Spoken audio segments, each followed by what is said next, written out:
Hola, buenas tardes a todos. Mi nombre es Antonio Collado y voy a dar el webinar de hoy sobre justificación de proyectos provenientes de Open Calls. Simplemente comentarles que este webinar forma parte también de una serie que hemos estado proponiéndoles desde la introducción a la financiación a través de Open Calls, a cómo identificar y seleccionar Open Calls aplicables a una empresa concreta, cómo se preparan las propuestas para las Open Calls, y hoy cerramos este ciclo con una formación especializada en la justificación de proyectos a través de Open Calls. Bueno, la estructura de la presentación está en torno a 5 bloques. Un primer bloque que tiene que ver con la introducción a, bueno, básicamente no a Open Calls exhaustivamente, sino a este tipo de financiación y cómo es la aproximación de una justificación. Luego vamos a ver cómo ejecutamos un proyecto que ha sido aprobado y financiado a través de una Open Call, cómo es el proceso de reporte o de justificación de ese proyecto, que es fundamental para cerrar el círculo de una Open Call. Y finalmente, quería hacerles una introducción sobre una Open Call concreta relacionada con la tecnología de Firework que les puede interesar, para terminar con unas conclusiones sobre esta jornada. Bueno, arrancamos con la introducción. Ya hemos visto a lo largo de esta serie de formaciones que tienen que ver con precisamente las propuestas para cofinanciar proyectos, que fundamentalmente estos proyectos siguen 3 fases. Cuando estamos en un proyecto de estas características, hay 3 fases. Por un lado está la fase inicial, en la que buscamos programas o posibilidades o convocatorias que tienen que ver con la idea de proyecto de I+D+I que tenemos. Luego entramos en una segunda fase en la que preparamos precisamente esa propuesta. Se presenta la solicitud, a veces buscando socios, o no, dependiendo del programa. Y finalmente entramos en esta fase 3 de gestión y justificación, que viene a ser cuando nos aprueban el proyecto. Bien, pues tenemos 3 bloques. Uno primero, que es la ejecución de esos proyectos, que vamos a verlo hoy, concretamente para proyectos de Open Calls, la justificación y luego finalmente cómo capitalizamos el conocimiento que hemos adquirido en el proyecto, durante la ejecución del proyecto. Decirles también, por si lo ven de alguna otra forma, que este concepto de Open Calls que se está desarrollando sobre todo a nivel europeo, también se llama Cascade Funding o financiación en cascada, o incluso también lo llaman FSTP, que es Financial Support to Third Parties. Todo viene a ser lo mismo. Aquí vemos una gráfica, una imagen en la que vemos cómo la Comisión Europea. El concepto de Open Call no está circunscrito exclusivamente a la Comisión Europea. Hay proyectos a nivel nacional, o podrían darse proyectos a nivel regional que también siguieran el mismo enfoque, pero digamos que este enfoque ha venido a ser más implantado desde los proyectos de Europa. Por eso el ejemplo que ponemos aquí pues sería un proyecto europeo que se financia, por ejemplo, con 10 millones de euros para desarrollar todo el proyecto, que tiene una parte que ejecuta el consorcio del proyecto, que suele tener que ver con un desarrollo tecnológico o un soporte a las entidades que van a participar después en las Open Calls. Hay una parte de presupuesto que va para la ejecución del proyecto, y luego hay otra parte. Bueno, aquí hemos puesto 20%, 80%, no tiene por qué ser así, puede ser justamente al revés.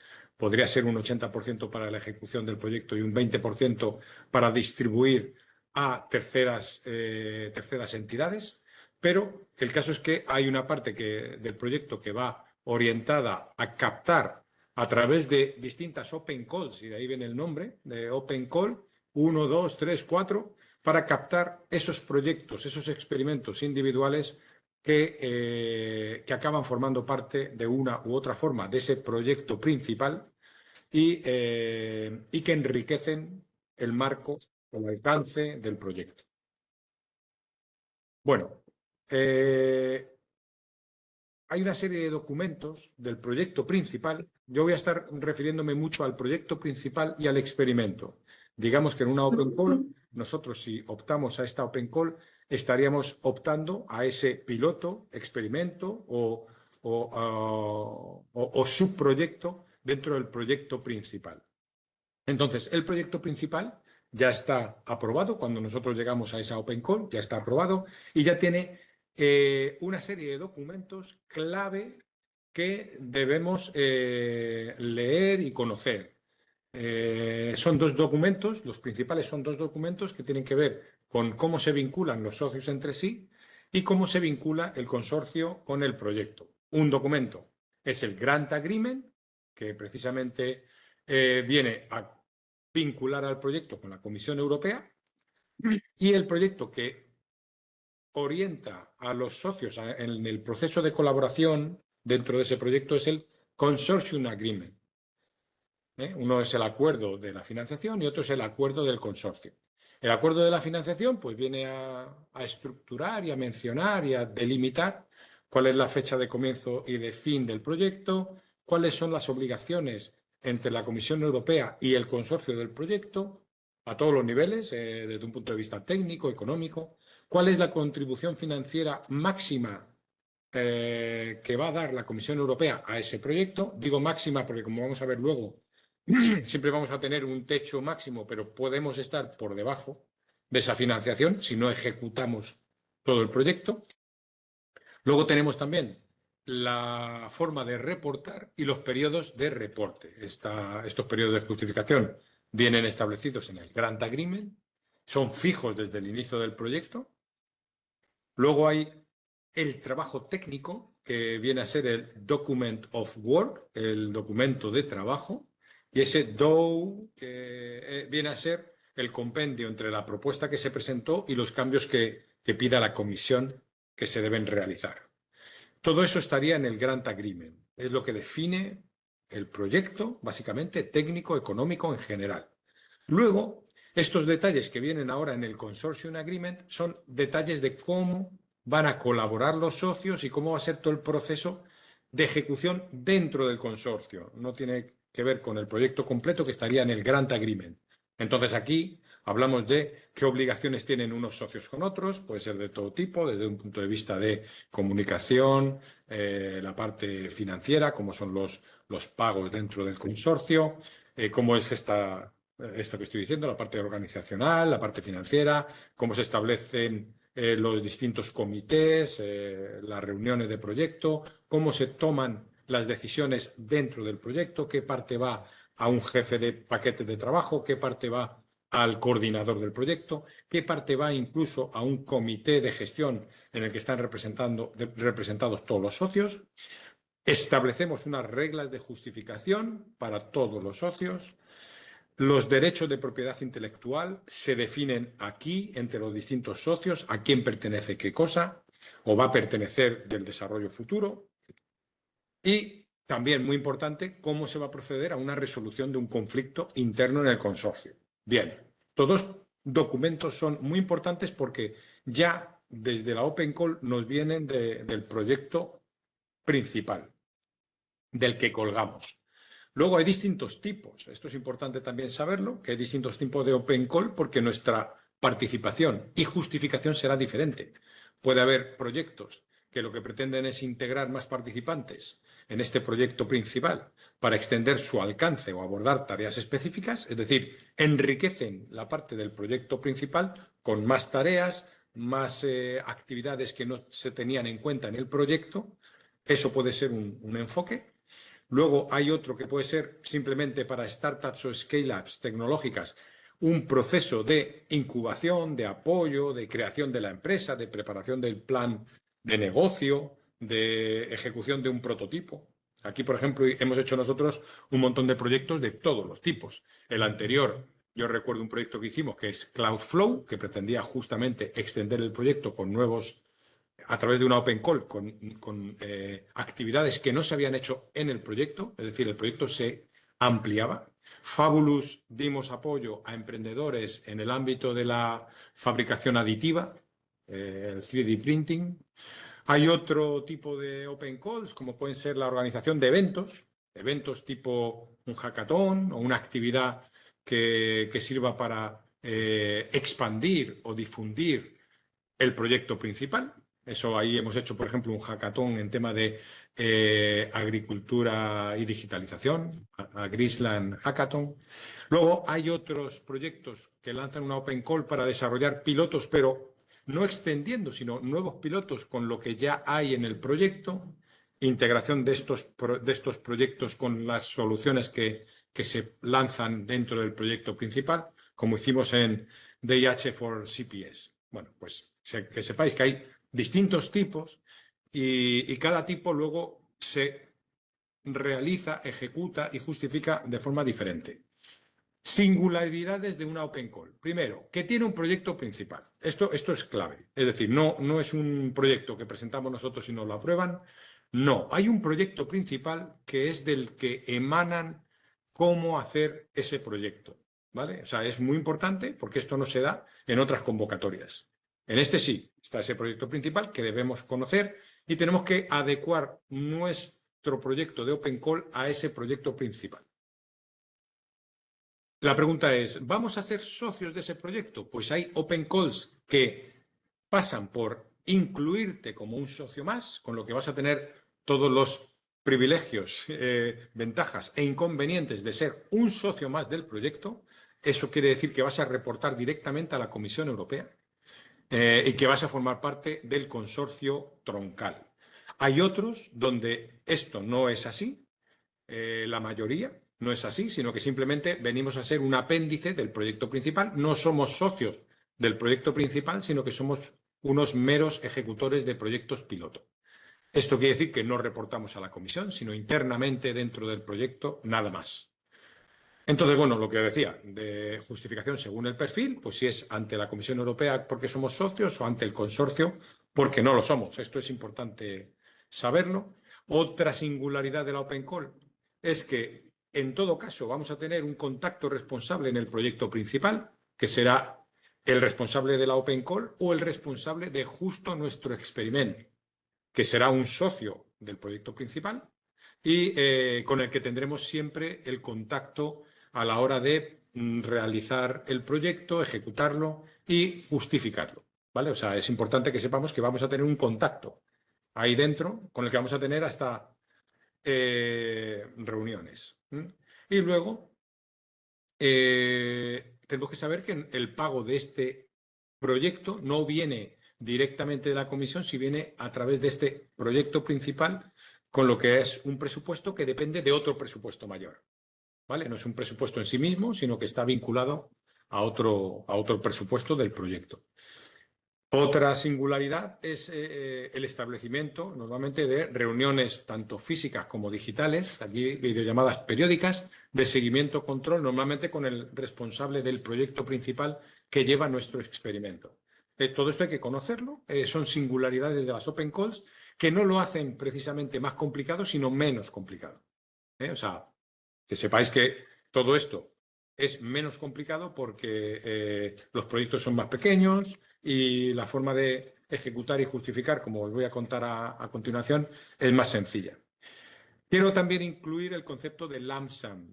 Lump sum es la mejor forma para cuando tenemos un proyecto de este estilo, la mejor forma que tenemos de recibir los fondos y justificarlos, porque se trata de una cantidad fija que vamos a recibir que no se sujeta a ningún tipo de justificación de los costes que hayamos implementado. Es decir, se ha establecido que esa cantidad, vamos a poner que sean 80.000 euros, es la financiación que tenemos que tener para ejecutar ese proyecto técnico y ya no entran en si hemos tenido mayor o menor coste, sino simplemente se vincula a la implementación científico-técnica del experimento, es decir, a los resultados. Luego introduciremos el concepto de KPI y ahí es donde tendríamos que vincular nuestra ejecución. Esto reduce mucho la carga administrativa, elimina la necesidad de contabilidad y auditorías financieras, porque simplemente tenemos que hacer el proyecto y ya está. Es un tanto, es una cifra que viene como lump sum, que es independiente de la ejecución que hagamos. Luego, una vez hecha esta introducción, voy a hacer un repaso a la ejecución de un proyecto dentro de una Open Call. Un proyecto dentro de una Open Call tiene 3 bloques. Un bloque, que esto sí viene a coincidir con las justificaciones y los proyectos que ejecutamos de I+D+I habituales. Hay una parte técnica en la que tenemos que abordar toda la ejecución del propio experimento y conseguir los resultados, organizar todos los recursos para ejecutarlo convenientemente. Hay una parte económica que va asociada a la técnica y que lo que va haciendo es reportar todos los costes que se derivan de la parte técnica.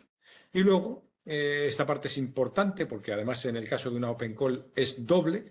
Por un lado tenemos la coordinación del experimento, que suele ser más sencilla que en otros proyectos, sobre todo en los proyectos europeos, porque el propio experimento puede ser de una sola entidad o de 2 o 3 entidades, suelen ser pequeños consorcios, muy pequeños, y también tenemos que coordinar nuestro experimento con el proyecto principal. No es que vayamos a coordinar el proyecto principal, pero sí nuestro experimento con el proyecto principal.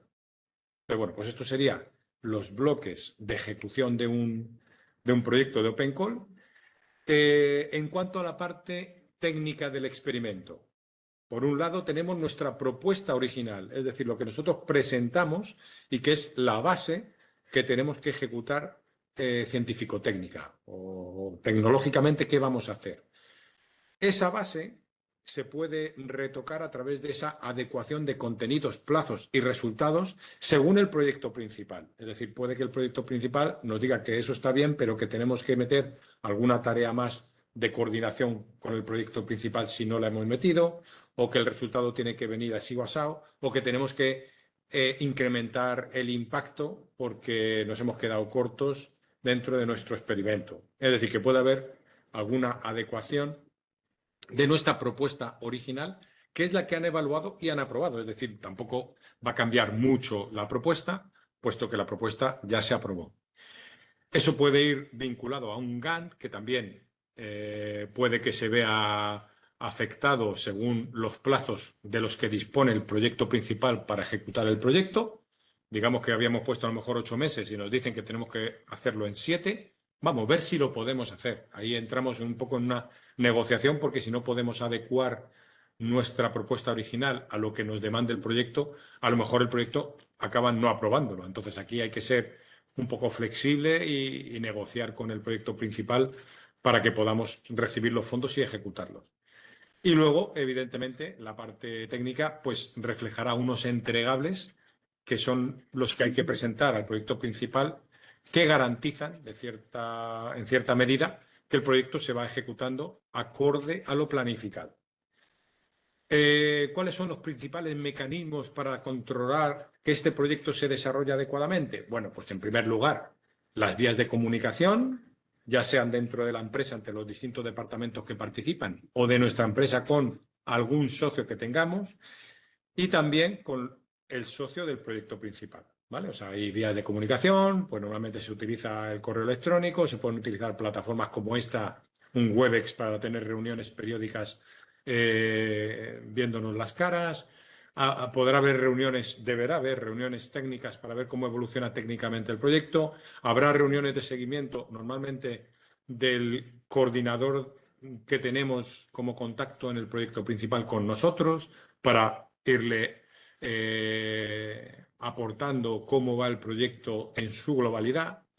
Y finalmente también podemos tener procedimientos para resolución de conflictos, ya sea internamente dentro del mini consorcio que tengamos. Vamos a poner, por ejemplo, un proyecto en el que estamos una pyme con un DIH, un centro de innovación digital, un hub de innovación digital, y colaboramos. Bien, pues ahí tendremos que ver qué parte hace cada uno, si lo que hace uno se puede engranar con lo que hace otro, si no, entonces hay que resolver ciertos conflictos internamente y a veces tenemos que sacarlos fuera hacia el proyecto principal. Para eso tenemos un contacto ahí que si vemos que no podemos resolver algo, pues podemos solicitar su ayuda para resolver conflictos que pueda haber. Esto es la parte técnica, que es la parte más importante porque es lo que nos piden al final los KPIs o resultados del proyecto y que luego tendrá, como hemos visto, vinculado una parte económica. Esta parte económica,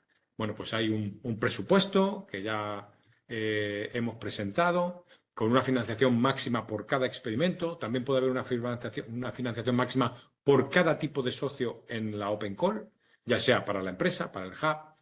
Habrá unos ratios de financiación que pueden variar dependiendo de la Open Call que sea. Eso ya lo habéis visto en formaciones anteriores. Vamos a suponer que pueda ser algo como, por ejemplo, un 70% para la pyme, un 100% para las entidades sin ánimo de lucro, como puede ser el hub, o para entidades de investigación. Y luego también tenemos que saber que formamos parte de un grupo de experimentos, ya sea de la Call 1, la Call 2 o la Call 3, que lance ese proyecto principal. Y al final hay unos recursos ahí que están limitados, que a veces puede haber superávit porque otros experimentos no han ejecutado todo y a lo mejor nos permiten incrementar nuestro experimento porque tenemos precisamente esa financiación para FSTP, entidades como nosotros. Es decir, que eso lo tenemos que tener en cuenta en la parte de presupuesto y financiación. La estructura de costes tampoco varía mucho. Nos suelen pedir costes directos del personal que participa en el experimento, costes directos para subcontrataciones puntuales, concretas, que tenemos que justificar que las necesitamos para hacer ese experimento. No pueden ser la mayor parte del presupuesto, puesto que si no, no tendría sentido que fuéramos nosotros los que planteáramos ese experimento. Luego puede haber otros costes directos del proyecto, como viajes o similares, y luego habrá unos costes indirectos que vienen a financiar la parte que no es directamente atribuible al experimento, pero que necesitamos y que suele venir fijada ya previamente como un porcentaje de los costes directos. Esto luego no hay que justificarlo de ninguna forma si están vinculados así. Esto sería la estructura de costes. Este es un ejemplo real que quería compartir con vosotros, un proyecto de una Open Call concreta en el que había una empresa que he dejado aquí como XXXX y un hub, un DIH, que tenía que acompañar obligatoriamente en ese proceso de desarrollo del experimento, que lo hemos llamado ZZDIH. Bien, pues aquí el proyecto estaba dividido en 5 paquetes de trabajo y tenía una financiación sobre ese total que era el 100% para la parte del DIH, es decir, tenía un presupuesto de 28.500 euros que financiaba al 100% el proyecto principal. Y de la parte de la pyme se financiaba pues este porcentaje de 95.000 euros, se les daba 66.000, aproximadamente un 70% creo que es, para la ejecución en estas categorías. La principal es personal, que tiene 60.960 euros. Había una subcontratación para temas puntuales, en este caso del desarrollo de una app y vínculo con unas bases de datos y Big Data y tal, que desarrollaba un subcontratista, y luego los indirectos asociados para apoyar el experimento. Esto es, vemos en la columna verde cuál sería el total del experimento, es decir, un experimento de 123.500 euros que recibe 95.000 de financiación. Esto es un ejemplo real de una estructura de costes que luego veremos cómo se justifica. Vale, luego en la parte de cobros también será importante tener en cuenta cómo se van a realizar estos cobros. Normalmente suele haber un primer cobro anticipado, que puede ser, por ejemplo, el 30% tras la firma del acuerdo con el proyecto principal. Luego ya, incluso más normalmente, suele venir el pago final, es decir, que como los experimentos suelen ser cortos, puede que no haya un cobro intermedio, puede que ya todo vaya al final y entonces nos hacen, una vez ejecutado todo el proyecto, el pago del restante 70% al final.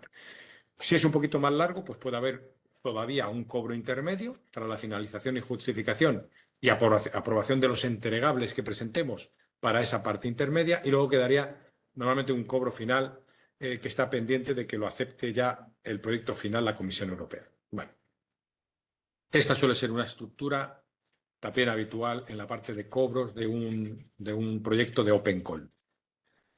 Y luego vamos ya a cómo sería esa justificación, el reporting que llamamos de haber hecho ese proyecto según os he ido comentando que había que ejecutar. Bueno, pues la parte clave en la justificación son, en la parte técnica, los entregables, y en la parte económica, pues la declaración de costes, ¿vale? Estos son los dos apartados que vemos aquí, que suele darse de forma periódica, cada ciertos meses. Entonces, ¿qué son los entregables? Los entregables son los informes técnicos que van demostrando que el proyecto se está ejecutando. Ahora vamos a ver unos ejemplos. Y la declaración de costes, bueno, pues se suele utilizar una herramienta para ir reportando los costes que vamos teniendo para la realización del experimento, ¿vale? Esto es la clave. Informes técnicos, declaración de costes, entregables. Quería contaros también un concepto, el concepto de algo así, porque esto lo tienen algunos proyectos, otros no, lo que sería el manual del experimento. Hemos llamado Trial Handbook. Esto es un documento que viene a unir todos los documentos que vamos desarrollando, es decir, que es como la historia de nuestro experimento. Suele tener una parte de contexto del experimento, cuáles son el marco y las barreras existentes para su ejecución. Luego suele estar toda la parte de implementación del experimento, con el seguimiento, la ejecución de actividades y finalmente también la parte de resultados. Bueno, este concepto de Trial Handbook o manual del experimento no lo tienen todos los proyectos, solamente algunos, pero bueno, no viene a ser otra cosa que la suma de todos los entregables que se van haciendo en el proyecto. Ahora os quería presentar un ejemplo real de los otros entregables. También había un Trial Handbook, pero este proyecto se componía de 3 entregables, este experimento. Uno que era la definición de requerimientos de mercado y de usuario, el inicio del proyecto o del experimento, en la que se define bien a dónde queremos llegar. Luego se desarrollaba, se implementaba y se integraba la solución tecnológica. Habría que hacer una solución. Y luego, finalmente, se hacía una fase final de testeo y validación de esa nueva estructura o solución. Y esto se estructuraba en 3 entregables. Digamos que en un mes se entregaba el entregable o deliverable 1, el deliverable 2 se entregaba a falta de más o menos 2-3 meses para acabar el proyecto, y ya el tercero, el 3, se entregaba a la finalización, ¿vale? Voy a enseñaros un ejemplo que tengo preparado de precisamente estos entregables. El proyecto era D-World. No sé si estáis viendo, creo que sí, el entregable. D-World, bien. Pues este es el entregable, ¿vale? Entonces, bueno, he tachado el nombre del proyecto. El proyecto sería el IIIA y el socio es ZZZ, ¿vale? Entonces, aquí vamos a ver de qué se componía este entregable. Es importante que sepáis la importancia de estos entregables, y la importancia de que se vayan completando según vamos avanzando. ¿Se ven bien? Vale. Vale. Bueno, pues primero suele haber una parte en la que se explican los objetivos del experimento y cómo está estructurado. Este se estructuraba en torno a 4 tareas y 6 meses. ¿Vale? Concretamente, se definía el proceso para lo que era el proyecto. Aquí estaba cómo era toda la parte técnica del proyecto, como había una parte 1 de almacenamiento, otra de valorización y otra que finalizaba el proyecto. Bien, todo esto era los requerimientos de usuario, etc. Y esto servía para definir cómo era el proyecto y cómo se iba a ejecutar. Y por eso se hacía al principio del proyecto. voy a enseñaros el segundo. Aquí está el segundo, voy a hacerlo más grande. Y este era el documento que habéis visto antes de desarrollo, implantación e integración. Bueno, aquí ya vamos a ir viendo qué es lo que se va haciendo en el proyecto y se reporta de la misma forma. Unos objetivos que tiene el documento, analizar los componentes, identificación de las necesidades de energía en el proceso, detección de los fallos de la maquinaria, etcétera. Se menciona cómo iba a ejecutarse el proyecto y aquí se describe la arquitectura. Esta es la arquitectura de lo que se iba a hacer con distintos sensores, con una plataforma de gestión, etcétera. Bien, entonces aquí había 3 procedimientos, como hemos visto antes: almacenamiento, valorización y finalización del proceso. Y este era el entregable. Ya veis que tampoco son muy exhaustivos. Este era el entregable número 2. Y vamos al número 3, que venía a ser la definición ya del proyecto ejecutado, ¿no? Para el testeo y la validación de la estructura. Bueno, pues lo mismo, este es otro en el que se define para qué sirve este proyecto, cuáles son los resultados del experimento y cómo aquí vemos una serie de fotos del producto que se desarrolló y se le puso un software de gestión. Y aquí está el software de gestión, pues se va definiendo aquí con un visor donde se venía a capturar la información, cómo se desarrollaba. Todo esto fue la aplicación que se hizo en la parte de gestión técnica y digital del proceso. ¿Vale? Bueno, pues estos son los 3 documentos básicos. Luego nos suele pedir el proyecto algún tipo de estándar para el proyecto principal, en el que de forma estandarizada nos piden los resultados, la gente que se ha beneficiado del proyecto, una serie de datos, de tablas que se suele completar.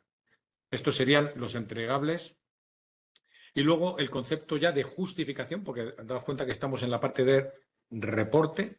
Entonces, el reporte de la parte económica, pues esto sería un ejemplo real. Al final, esta es la parte en la que os tengo que introducir el concepto de persona mes o persona día. Primero, hacemos una estimación de la gente que va a participar a nivel propuesta en la Open Call. Vemos cuántos meses de trabajo va a llevar cada cosa. Aquí se ve el esfuerzo de cada socio, el esfuerzo del proyecto, de la pyme XXX, que era un total de 18,9 meses de trabajo equivalentes. O sea, una persona trabajando durante 18,9 meses o varias personas que completen esos 18,9 meses en total. Si un mes tenemos trabajando 3 personas, pues serían 3 meses de trabajo. ¿Vale? El DIH tendría un esfuerzo de 5,8 y esto sería el total, ¿no? Entonces, sobre este total que hemos previsto, luego hay la ejecución real. ¿Qué personas de forma real y qué coste tienen esa persona durante un mes? Entonces, esto es muy importante. ¿Cuál es la inversión real frente a la que propusimos en la propuesta?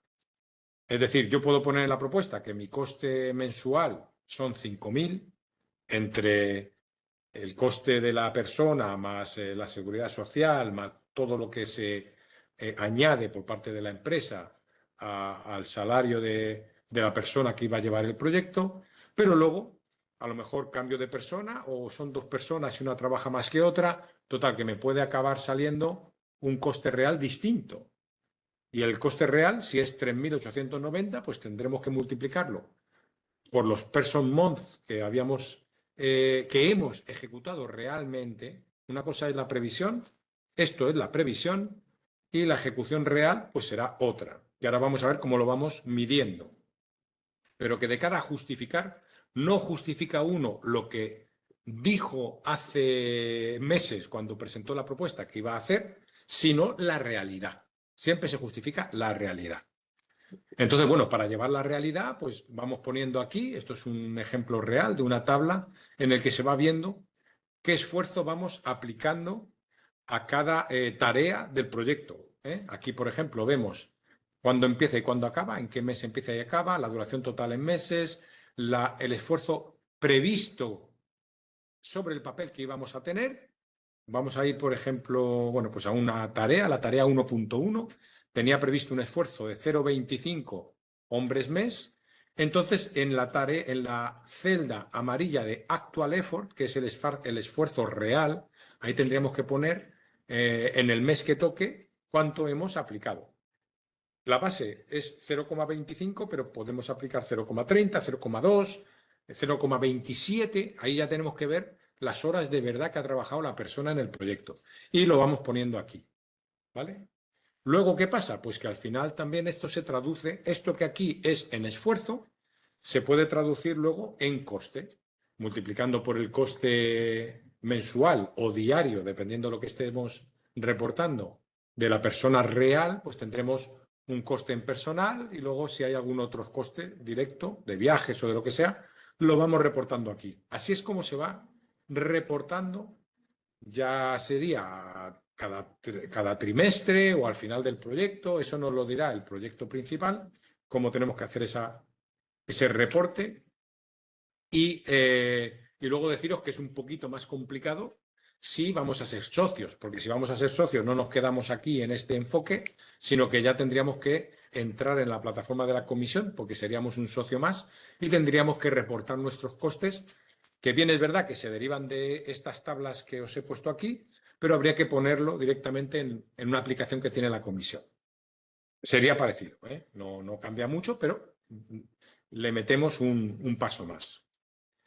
Y luego, finalmente, para ir ya acabando en toda la parte de ejecución, reporte, tenemos que tener en cuenta la clave de todo esto. La clave de todo esto son los KPIs o indicadores de ejecución que llamamos de impacto. ¿Qué impacto vamos a tener? ¿Qué desarrollo vamos a hacer?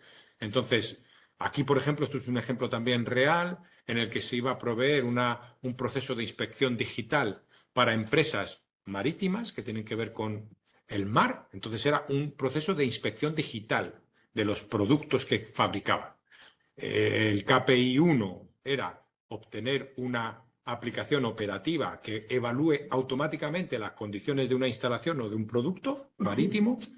El impacto 2, KPI 2, es la creación de un nuevo estándar de inspección basado en tecnologías digitales. Eso era otra cosa que teníamos que hacer.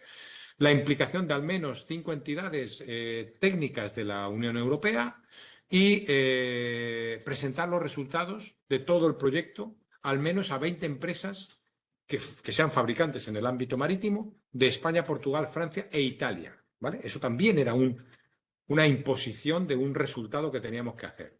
Y luego, por otro lado, el impacto 3 tiene que ver con una comunidad de stakeholders o de asociados al proyecto.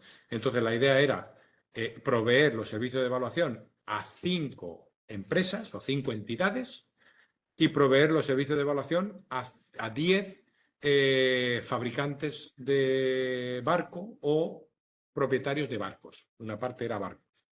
¿Vale? Entonces, bueno, pues, ¿qué quiero decir con esto? Quiero decir que el proyecto, el experimento, lo que busca es experimentar técnicamente, hacer un resultado, conseguir unos resultados. No nos separemos. O sea, es muy importante que al final podamos medir cuáles han sido los resultados. Y para eso están los KPIs que tenemos que cumplir. ¿De acuerdo? O sea, lo otro es cómo lo hacemos, cómo lo reportamos, pero ojo que tenemos unos compromisos técnicos que conseguir y que son los KPIs. Hasta aquí toda la parte de ejecución y justificación de un proyecto que esté en una Open Call.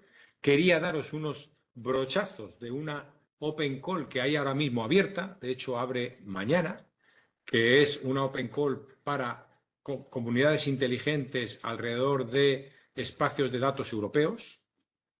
¿Vale? Entonces, es una convocatoria de Open Call que queríamos destacar, sobre todo porque son proyectos grandes que requieren creación de consorcios. Se parecen, a ver, hemos visto que las Open Calls pueden ser pequeñas o grandes. Esta sería una Open Call grande. Se va buscando el experimentar con espacios de datos compartidos. El proyecto principal es este de European Data Space for Smart Communities. Ese es el proyecto principal. Tenéis más datos ahí, en esa web que veis ahí abajo. y el objetivo del proyecto es crear ese espacio europeo de datos para comunidades inteligentes. También estamos hablando de smart communities, comunidades inteligentes, para contribuir significativamente a los objetivos de sostenibilidad en Europa.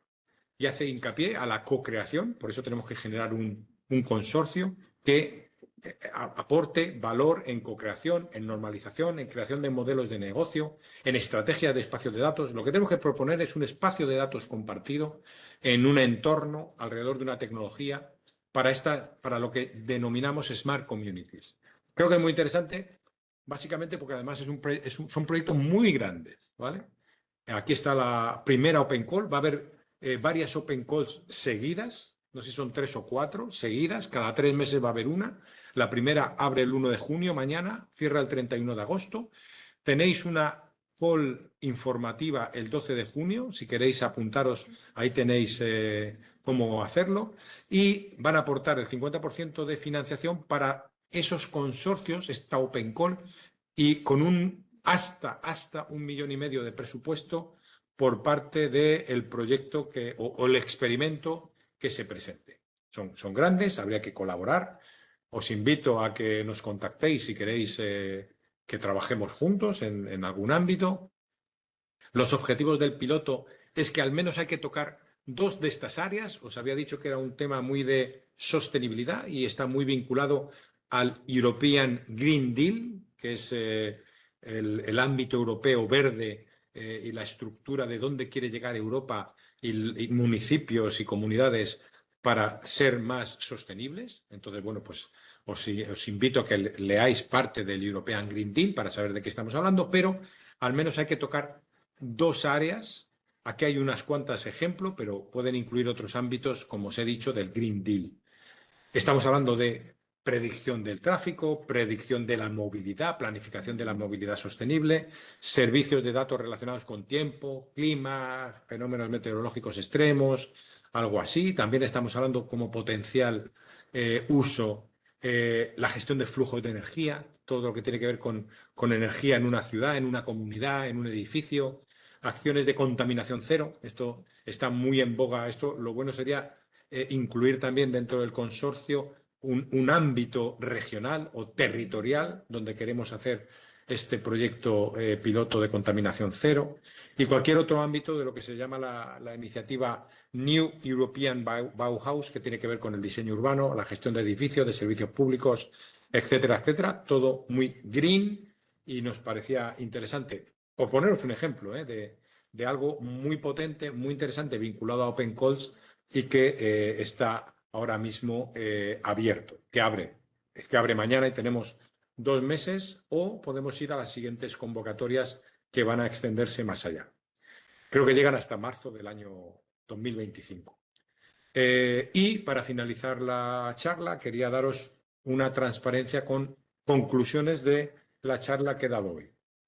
En primer lugar, sería bueno que responsabilizáramos a una persona, ya sea de la fase inicial de preparación de la propuesta, aunque aquí estamos hablando de la ejecución y justificación. Tiene que haber un responsable interno de ese experimento, que sea la persona de contacto, tanto interna para los que ejecutan el proyecto, como externa con otras entidades del experimento y con el proyecto principal. Ojo, porque tenemos que tener muy en cuenta ese proyecto principal que puede hacernos mover nuestro experimento hacia un lado o hacia otro, dependiendo de los recursos, del presupuesto que tengan para las open calls, para esta financiación de terceras partes y de los objetivos que tengan técnicos el propio proyecto principal. Es muy importante el proyecto principal. Es muy importante saber qué perfil vamos a tener dentro de ese proyecto principal, porque dependiendo de si somos una tercera parte que no somos nuevo socio, se hace de una forma, y si somos nuevo socio, se hace de otra forma. Otra conclusión importante, ojo, porque se van a establecer videollamadas, si no incluso reuniones presenciales, que también alguna habrá, no muchas, pero alguna habrá, puede que una al principio, puede que simplemente al final, o que las presentemos los resultados ante evaluadores de la comisión, pero va a haber un control por parte del proyecto principal. Importante. Quiero que tengáis en cuenta la necesidad interna vuestra de llevar un control exhaustivo, tanto técnico como económico. Esa es nuestra recomendación. Esa persona responsable interna que lleve bien estructurado y bien contabilizado las horas que se van echando en el proyecto, que más o menos va dentro de los cauces que habíamos definido en la propuesta, y también la parte económica. Cuanto antes podamos activar esa parte económica de saber cuánto estamos justificando, a qué coste de la persona que participa, etcétera, etcétera, pues eso, llevarlo, porque si lo dejamos todo para el final, se nos acumula el trabajo. Luego es más difícil poder reenfocar un proyecto, tanto técnicamente si no estamos llegando a los resultados, como económicamente si no hemos comprado a tiempo alguna herramienta que requiere el proyecto. Todo eso hay que llevarlo muy al día. Y tenemos que saber que hay que hacer un reporting acorde a la realidad y acorde a este control exhaustivo técnico y económico. Tenemos que ir aportando esta información al proyecto principal y que nos la vayan validando apartado a apartado o hito a hito, ¿vale? Y finalmente, ser también muy responsable con los plazos, porque no es que vayamos directamente con el proveedor o el financiero del proyecto, sino que vamos a través de un proyecto principal. Es decir, que a lo mejor el proyecto principal no puede incumplir ciertos plazos, con lo que si nosotros los incumplimos tenemos problemas, ¿vale? Estamos ralentizando el proyecto principal y eso no puede ocurrir porque pueden que nos corten como open call o como experimento financiado y podemos tener problemas. Es decir, que ojo también con los plazos. Y bueno, esto es todo. Bueno, en la parte de cobros, perdón. Tener en cuenta y llevar también un seguimiento importante de qué cobros se van haciendo, que el proyecto principal cumple con las expectativas y los plazos para hacer esos desembolsos que ellos mismos se comprometieron a hacer con nuestro acuerdo con el experimento, que somos nosotros, para estar atentos a que esos cobros se van produciendo acorde. Y nada más, por mi parte, agradecerles la atención hoy al webinar de ejecución, seguimiento y justificación de proyectos de Open Calls y también los que hayan participado en otras de las actividades relacionadas con las Open Calls, pues también agradecerles su participación. Yo abro la posibilidad de si tienen alguna pregunta vinculada a la presentación que acabo de hacer, pues yo encantado de responder por aquí. Y si no, bueno, pues nos pueden preguntar lo que quieran por otro lado. Sí, hay una pregunta, me parece. Sí, Antonio, hay un par de preguntas en el chat. La primera, yo entiendo que los proyectos sacan esos pilotos como para poner en el mercado cosas más reales que salgan de un proyecto, ¿no? A ver, dependerá de la Open Call. Habrá Open Calls que sean para poner en el mercado cosas más reales, como hace la pregunta la persona que formula la pregunta, o puede que sea un desarrollo todavía de I+D. Habrá Open Calls que es no para sacar una cosa al mercado, sino para vincularla a un producto que puede o no estar en el mercado. O sea, es que al final la Open Call define cuál es el objetivo. Sí suele ser la aplicación de una I+D que se ha hecho en el proyecto principal, la aplicación a casos un poco más reales, productos más reales.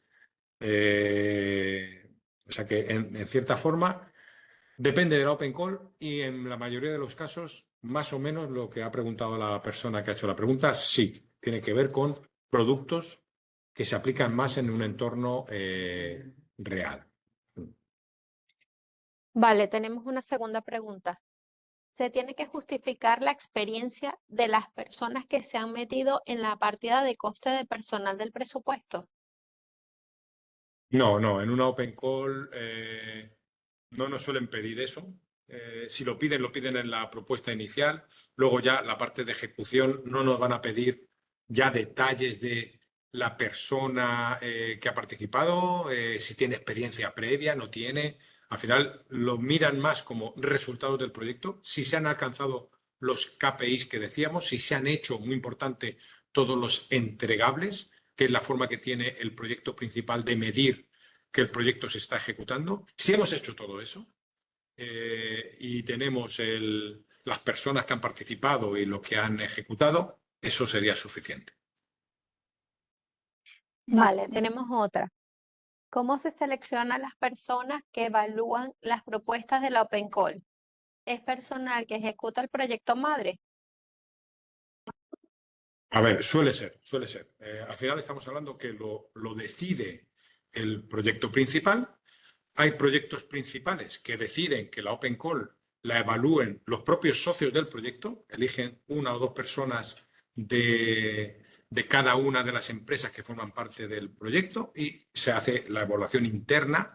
Otras veces hay Open Calls que cogen a gente de fuera. Yo recuerdo una Open Call, precisamente esta que hemos estado hablando de DigWorld, tenía Open Call para experimentos y Open Call para evaluadores. Había una call en la que alguien quería evaluar, se postulaba como evaluador, ponía su currículum y el propio proyecto principal elegía quiénes iban a ser los evaluadores externos. Es decir, no tiene por qué ser, se dan las dos posibilidades. Veo aquí una pregunta. ¿Y se cobra por ser evaluador de Open Calls? Sí, claro. Normalmente cuando se abre una Open Call para evaluadores, suele haber un contrato para evaluar a tanto por cada propuesta o tanto por cada día. Sí, sí. Si es una Open Call es que hay dinero para pagar a los evaluadores.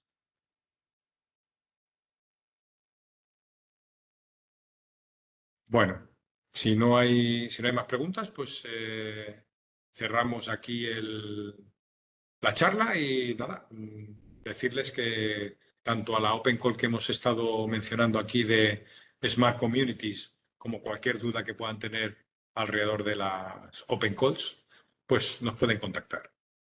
Sacaremos más actividades formativas, con lo que les sugiero que estén atentos a la página web en la que se han inscrito a esta jornada, porque tienen más jornadas relacionadas con innovación y tecnología. Muy bien, pues muchas gracias a todos y buen fin de semana. Buenas tardes.